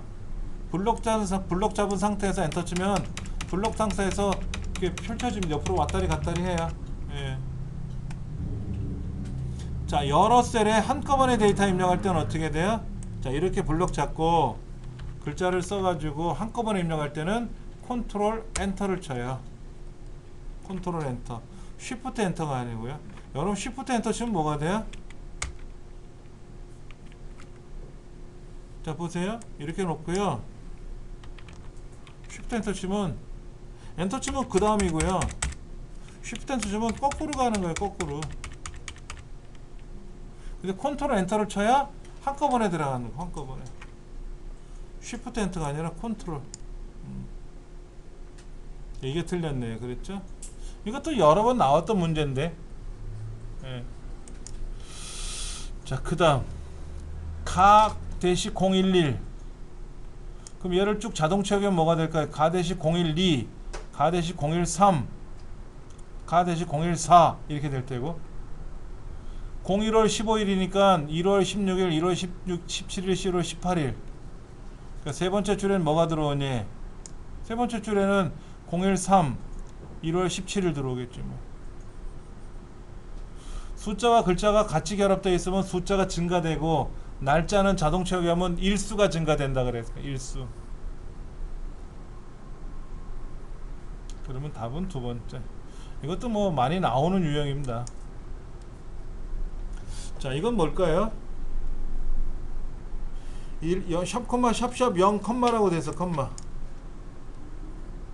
샵 콤마 샵샵 0 같으면 12345가 1, 2, 345로 나올 텐데 뒤에 컴마가 들어가니까 어떻게 돼요? 1000분의 1 줄어드는데 12345 중에 345가 500이 안 됐기 때문에 반올림에 의해서 사라지는 거죠. 그래서 1, 2만 들어가는 거죠. 만약 12543 같으면 13이라고 나오겠지. 반올림에서. 그렇죠? 자, 그 다음 0.00이라고 들어간 자리에 1, 2, 3, 4, 5라고 들어가면 1, 2, 3, 4, 5.00. 무조건 0은 소수점 이하든 이상이든 표시된 자릿수만큼 확보해요. 앞에는 무조건 한 자리는 확보하라 그랬으니까 12345 그대로 들어갈 테고요. 0.00은 소수점이 있든 없든 간에 0.00 맞춰주겠다라는 거죠. 자, 이건 뭡니까? 2015년 6월 25일인데 연도를 저 뒤로 보냈어요. 그럼 뭐가 됩니까? 15. DD를 앞으로 보냈어요. 25. 그러면 다 좋은데 입력 자료는 슬래시로 걸어놨잖아. 아, 표시 형태가 지금 대시로 들어갔죠? 이 MMM이 뭐예요? 월인가요?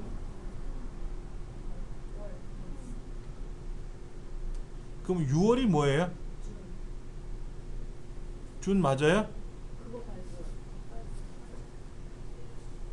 자, 볼게요. 얘를 여기다 입력을 했어요. 이거에 셀 설정 이거로 바꿀게요. 영어 나오면 싫어. 엑셀은 전체가 영어인데 영어는 싫어해요. 자, 한번 봅시다. 셀 서식이 이렇게 더디어. 자, 이거를 뭐로 바꿨다? 이렇게 바꿨어요. 그렇죠?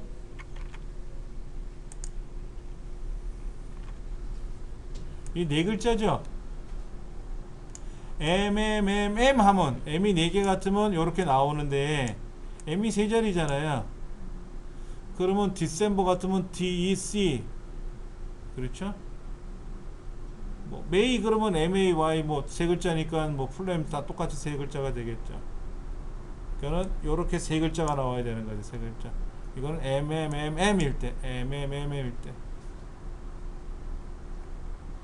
골뱅이라는 말은 뭐예요? 골뱅이라는 글자는, 골뱅이라는 기호는 입력받은 글자를 골뱅이라고 하는 거죠. 커말 그럼 뭐야? 커말 골뱅이 두 번이니까 뒤에다 별표 두 개 붙이라고 했으니까 커말 별별 이렇게.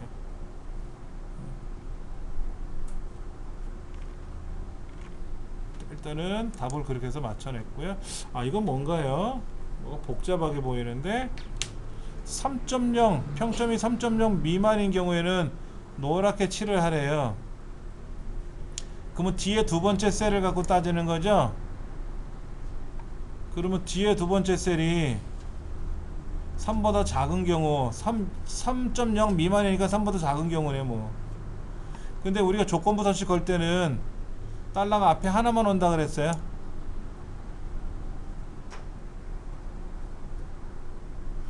달러 표시 들어가는 걸 우리는 고정한다 이런 얘기를 한다 그랬는데, 우리가 함수에서 그 랭크 함수나 vlookup, hlookup 함수 쓸 때는 달러가 양쪽에 찍혀요. 블럭을 잡고 나서 F4번 키 눌렀을 때. 근데 조건부 서식에서는 달러가 앞에만 온다라는 거. 달러가 앞에만 온다는 거. 왜 그러냐면 뒤에 두 번째부터 뒤에 아홉 번째까지라는 거를 블럭을 잡아줘야 되는데 D2부터 T9니까 D는 안 변하고 D2, D3, D4, D5 D는 변하지 않고 2, 3, 4, 5, 6, 7, 8, 9만 바뀌더라. 그래서 달러가 D 앞에만 들어간다라고 하는 거죠. 이거는 뭐 조건부 서식에서는 무조건 이렇게 줄 단위로 할 때는 앞에 붙는 거다. 이건 뭔가요? 트림은 뭡니까? 글자 앞에 있는 빈칸, 글자 저 뒤에 혹시 빈칸 있으면 지워주는 건데, 글자 뒤에는 빈칸이 없지만 글자 앞에는 빈칸이 있죠. 그래서 앞에 지웠고요. 중간에 있는 빈칸은 어떻게 돼요? 하나는 유지하고, 다 없앨 수는 없고 하나는 유지하고. 맞네요. 그렇죠? 자, 세금 계산서라는 글자에서 세라는 글자를 찾으면 첫 번째도 있어요. 둘, 셋, 넷, 다섯 번째도 있어요. 그렇죠? 근데 세 번째 이후서부터 하나, 둘, 세 번째 여기서부터 시작해서 찾아보래. 그러면 하나, 둘, 세 번째 있지는 않지만 하여튼 처음부터 다섯 번째 있는 거죠. 근데 세 번째 이후에 있는 거부터 찾아라 이거지. 앞에 있으면 신경 쓰지 말고 세 번째 글자 여기서부터 시작해서 세 자를 찾으라는 거야. 그러나 위치는 처음부터 따졌을 때 하나, 둘, 셋, 여기 넷, 다섯 번째 있는 글자죠. 5라고 맞고요. 프로퍼는 뭐예요? 프로퍼 단어의 첫 글자가 대문자죠. 리퍼블릭 오브 코리아에서 알자하고 오브의 O, 그리고 코리아에서 K. 예, 이거를 직접 실행해보면 이렇게 첫 글자만, 단어의 첫 글자만 대문자로 변하게끔 하는 거예요. 근데 이건 다 대문자가 됐죠. 이거는 UPPER, 어퍼라는 함수였죠. 어퍼, UPPER, 어퍼. 로어는 다 소문자로 바꾸는 거니까 네 번째 맞아요.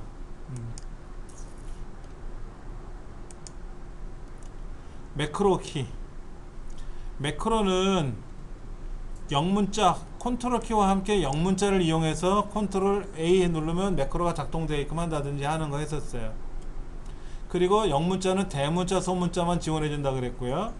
대문자를 입력하면 자동으로 쉬프트가 들어가요. 대문자 C를 누르려면 쉬프트 C 눌러야 되잖아요. 그렇죠? 그래서 컨트롤 쉬프트 C 이렇게 들어간다 이거죠. 자, 세 번째, 영문자와 숫자를 함께 지정할 때는 숫자는 지정 못해요. 영문자만 지정한다 그랬어요. 대문자, 소문자는 구분하고. 숫자를 함께 지정할 수는 없다 그랬어요.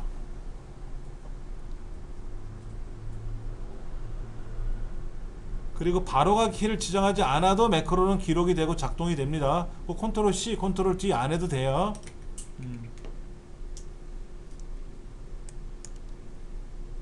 매크로의 특징. 매크로 편집할 수 있습니다. 매크로 편집할 수 있어요. 편집을 못한다 그러면 어떻게 돼요? 지우고 새로 써야죠. 매크로를 삭제하고 다시 만들어야 되잖아요. 그러면 힘들 거예요.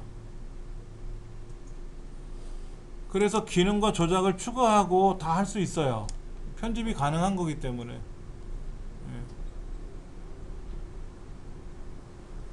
두 번째가 틀렸다. 32번. 이건 뭘까요? 썸이프 S 들어갔어요. S는 뭡니까? 복수형이네요. 조건이 두 가지 이상인 거예요. 자, 보세요. 여기서 중요한 거를 좀 알려드릴게. 자, 보셔야 돼요. 이렇게 들어갔어요. 이렇게 들어갔잖아요. 이거는 A 두 번째에서 A 여섯 번째의 에서 연필, 그리고 B2부터 B6 에서 서울을 해당하는 D2부터 D6까지의 합계, 이거 구하라는 얘기예요. 우리가 sum if 이렇게 쓰면 범위, 조건, 합계를 구할 범위 이렇게 써요. 근데 sum if s를 쓰면 합계를 구할 범위를 먼저 쓰고요. 범위, 조건 하고 계속해서 반복해서 쓰는 거예요. 그러니까 범위 1, 범위 조건 1, 범위 2, 조건 2 이런 식으로 복수형 조건을 거는 거죠. sum if s는 합계를 구할 범위는 똑같은데 조건이 하나가 아니라 두 개 이상이 되는 거예요. 즉 우리 반 남학생들의 체육 점수 합계를 구하라. 이건 sum if고요. 우리 반 남학생들 중에서 축구 좋아하는 남학생들의 체육 점수 합계를 구하라 그러면 sum if s를 쓰는 거예요. 근데 중요한 거는 합계 구할 범위가 sum if에서는 뒤에 가고 sum if s에서는 앞으로 와요. 한번 볼게요. 먼저 이것부터 보시고 나서 하세요. 자, 뒤에 두 번째부터 뒤에 6이니까 판매 실적이죠? 이 판매 실적 합계를 구하래요. 이 품목 중에서 연필, 그리고 이쪽 대리점 중에서 서울. 그러니까 연필이면서 서울이 어디나 보세요. 연필이면서 서울이 여기 하나 있고 여기 하나 있죠? 그렇지 않습니까? 그러니까 이쪽에 300하고 200이죠? 합이 500이네. 이렇게 구하는 거예요. 연필이면서 서울인 경우에 해당하는 판매 실적 합계를 구하라 이런 얘기죠. 네. 그래서 조건을 거는 방법이 순서가 약간 달라요. sum if만 쓰게 되면은 앞에 범위, 뒤에 조건, 그 다음에 합계 구할 범위를 쓰는데 sum if s에서는 합계 구할 범위를 먼저 써주고 범위 조건 하고 쭉 나가는 거예요. 예. 그러면 average if도 그래요. average if는 범위 조건 평균 구할 범위. average if s는 뭐예요? 평균 구할 범위 먼저 써주고 범위 조건 이렇게 나가는 거죠. 자, 그러면 답은 500이 맞고요. 자, 차트. 겹치기가 뭐예요? 겹치기가 막대 그래프 이렇게 붙어 있잖아요. 딱. 근데 겹쳐라 그러면 뭐예요? 얘네들이 벌어져요? 오므라들어요? 겹치는 수치를 마이너스로 해주면 어떻게 돼요? 얘가 벌어져요. 국어, 영어, 수학 점수 그래프가 서로 붙어 있다가 겹치기가 0이었거든요. 0이었으니까 어떻게 되냐면 얘가 딱 붙어 있었어요. 어깨동무처럼. 근데 얘가 만약에 겹치기를 10 그러면 조금 100 그러면 어떻게 돼요? 그 계열만큼 국어 수학 막대 너비만큼 그만큼 벌어지는 거죠. 마이너스를 또 플러스를 해주면은 플러스를 해주면은 겹치는 거니까 100을 만약에 해주면 어떻게 돼? 100을 해주면 앞뒤로 붙어버리는 거죠. 앞뒤로. 그렇죠? 50 하면 어깨 반 겹치는 거고요. 그러니까 마이너스 써주면 벌어지는 거고요. 예. 그 다음에 간격을 넓게 좁게. 계열의 간격은 뭐예요? 홍길동 국어 영어 수학 점수가 있고 일지매 국어 영어 수학 점수가 있는데 홍길동 점수랑 일지매 점수가 있단 말이에요. 그 계열이 있단 말이에요. 그거를 더 넓게 해주고 좁게 해줄 수도 있어요. 넓게 하면 어떻게 됩니까? 국어 영어 수학 점수의 그 막대 그래프의 너비가 좁아들어요. 간격이 넓어지면. 나머지는 다 맞는 말이네요. 그렇죠? 예. 이건 또 뭡니까? 인덱스가 뭔가 보세요. 인덱스. B의 두 번째부터 D 아홉 번째 여기 이 사이에서 B2부터 D9 중에 두 번째 줄이 어디죠? 여기네. 23,200원 1000 여기 세 번째 칸은 뭐예요? 얘네 뭐 이렇게 블록 잡았는데 두 번째 줄 세 번째 칸이니까 이해 맞잖아요. 그렇죠? 맞네.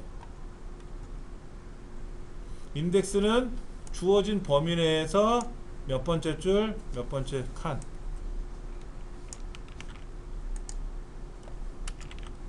자, 이건 무슨 뜻이냐면은 B2부터 D9까지의 셀 범위에서 두 번째 줄, 그 다음에 세 번째 칸에 해당하는 값을 가져와라.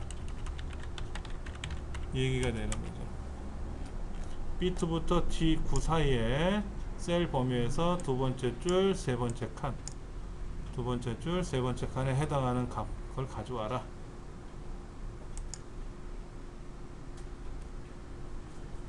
자, 그 다음 문제. 다 메모하셨죠? 그 다음 문제 볼게요. 박지성의 결석값을 찾는 거예요. 박지성은 어디 있어요? 지금 네 번째 칸에 있네요. 네 번째 칸에 있어요. 그렇죠. 박지성은요. 자, 그럼 VLOOKUP 써야 되겠죠? 그러니까 세 번째, 네 번째는 HLOOKUP이라 틀린 거죠. 데이터가 지금 김남일, 이천수, 박지성이 위에서 아래로 가로 세로로 나열되어 있으니까 당연히 VLOOKUP을 써야 되고요. 그 다음 박지성이라는 사람의 이름을 찾았을 테고요. A의 3부터 D의 5까지 중에서 이름이 첫 번째고 결석이 네 번째 거니까 네 번째 걸 찾아야 되는데 컴마 1이냐 컴마 0이냐 하는 건데 컴마 0은 뭐라? 반드시 일치하는 값 찾아라. 컴마 1은 뭐다? 비슷하게 일치하는 걸 찾아라. 그런데 이 사람들의 이름이 김남일 씨는 기역이고 이천수 씨는 이영이고 박지성은 비읍이니까 김남일, 박지성, 이천수는 가나다 순 정렬이 되잖아요. 그러면 지금은 이름이 가나다 순 정렬이 아니죠. 만약에 김남일, 이천수, 박지성이 아니라 김남일 다음에 박지성이 두 번째로 오고 이천수가 마지막에 있다 그러면 1번도 맞고 2번도 맞아요. 비슷하게 일치할 때는 1번처럼 하기 위해서는 답이 뭐로 되려면 가나다순으로 정렬되어 있으면 돼요. 여기 보기에서 끄트머리가 컴마 1이라고 써 있는 거는 비슷하게 일치라는 개념이라 그랬잖아요. 비슷하게 일치라는 거는 반드시 이 데이터 목록이 오름차순으로 정렬되어 있어야 돼요. 내림차순 하면 또 안 돼요. 가나다순으로 정렬되어 있으면 컴마 1을 쓸 수가 있어요. 근데 컴마 0은 뭐다? 무조건 찾는 거예요. 무조건 찾는 거. 똑같은 걸 찾는 거야. 예. 데이터가 순서대로 나열되어 있지 않아도 처음부터 끝까지 다 일일이 찾아가면서 찾아줄 거예요. 36번 1번 옵션이 뭡니까? 이거는 뭐냐면 우리가 저장을 할 때 요거 백업 파일 만들기를 선택을 하면 어떻게 되죠? 원본이 하나 더 생기는 거죠. 열기 암호 쓰기 암호를 맞춰야만이 열 수 있게끔, 열기 암호를 맞추면 열리는 거고 쓰기 암호를 못 맞추면 저장을 못 하는 거예요. 예.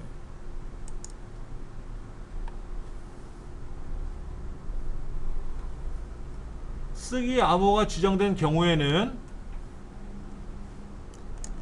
쓰기 저장할 때 암호를 입력하는 게 아니라 열기 암호하고 쓰기 암호는 이게 둘 다 지정이 돼 있잖아요. 이렇게 둘 다 지정이 돼 있는 거를 확인을 하고 저장을 하지 않습니까?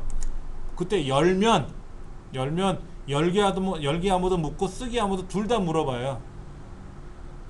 열기 암호는 열 때 묻고 쓰기 암호는 저장할 때 묻는 게 아니라 무조건 불러올 때 열어요. 둘 다 물어봐요.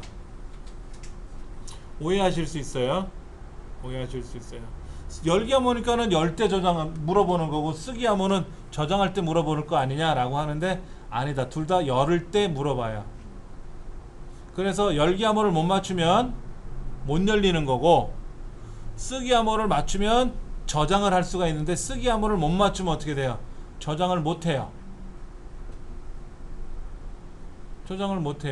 그러나 이름을 바꿔서 저장할 수는 있어요.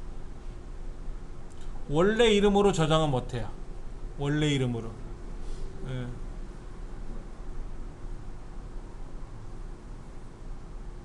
세 번째가 틀렸고요. 37번. 자, 차트 제목 있네요. 위에 빨간 거. 밑에 데이터 표 있네요.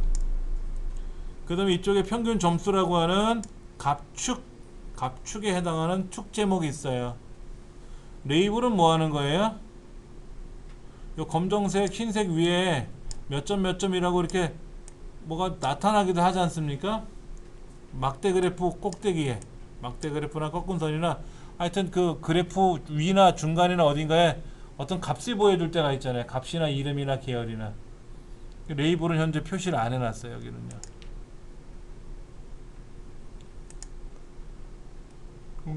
화면에 나타난 창 나누기 형태는 인셋이 적용되지 않는다. 맞고, 창을 나누기 하게 되면 어떻게 됩니까? 셀 포인트의 오른쪽과 아래쪽으로 창 구분선이 표시된다. 맞죠? 여기 내가 있는 위치가 여기란 말이야. 지금 이렇게 여기란 말이야. 창 나누기를 하면은 셀 포인트 자, 요거다 선택을 하고요. 여기다 선택하고 나누기. 응? 나누기 하니까 어떻게 됐어요? 오른쪽과 아래쪽이 아니라 위쪽과 왼쪽이네요. 그렇죠? 창 나누기를 하면 셀 포인트, 현재 마우스를 클릭한 지점에 위쪽과 왼쪽을 기준으로 해서 창이 구분이 돼요. 그래서 수직 나누기, 수평 나누기, 수직 수평 다 나누기, 이것도 다 된다. 틀 고정은 또 다른 말이고, 틀 고정은 뭐 하는 거예요? 내가 있는 위치를 기반으로 해서 위쪽과 왼쪽을 고정하는 거예요. 틀 고정은.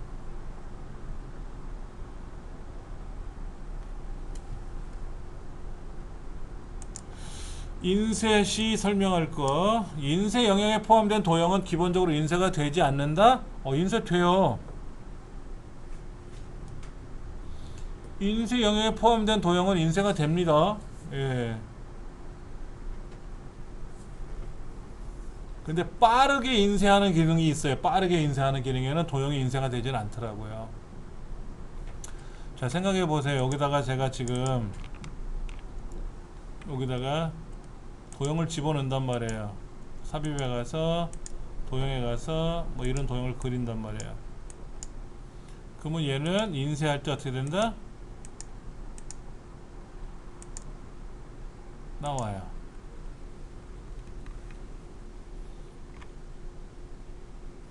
기본적으로 인쇄가 됩니다. 인쇄가 안 되면 안 되죠. 생각해 보세요. 아니, 아래안 그리고 뭐도 도형 그리고 뭐도 그리고 다 그리잖아요. 그럼 인쇄하면 인쇄가 돼야지. 그거 안 되면 뭐하러 도형을 집어넣겠습니까? 예. 인쇄하기 전에 미리 보게 하려면 어떻게 한다? 워크시트를 컨트롤 F2번 컨트롤 F2번 누르면 이렇게 미리 보기가 된대요. 이런 거 하나 외워두면 다음에 도움이 되겠죠. 자, 그 다음에 화면에 표시된 열 머리글 A, B, C 등이나 행 머리 1, 2, 3 등은 인쇄되지 않는다.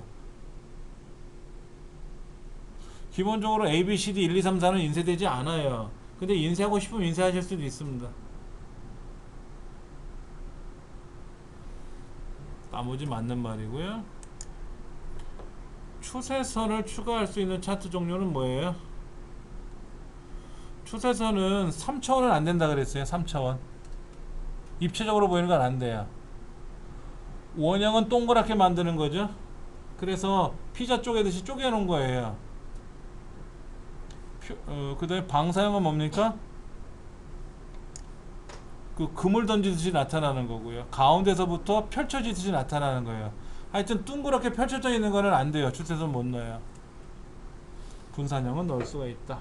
뭔가